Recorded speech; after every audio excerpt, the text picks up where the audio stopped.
On sort la calculette ce matin sur RMC parce que 35 plus 35 plus 30, ça fait bien 100. Exactement, c'est le montant du fameux plan de relance qui sera annoncé dans la journée. 35 milliards d'euros pour la compétitivité, 35 milliards pour la création d'emplois et 30 milliards pour la transition écologique. C'est le Premier ministre Jean Castex qui donne ces chiffres ce matin dans Le Figaro.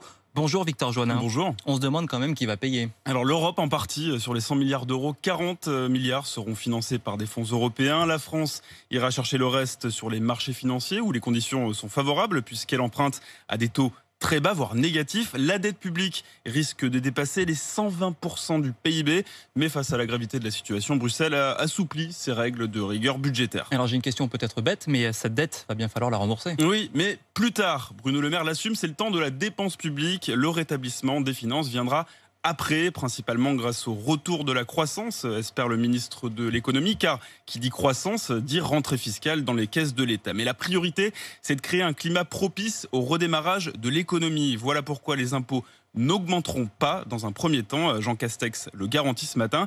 Et si le Premier ministre demande aux entreprises de s'engager pour l'emploi, aucune contrepartie sociale ou environnementale ne leur est réclamée pour l'instant en échange de ces aides massives.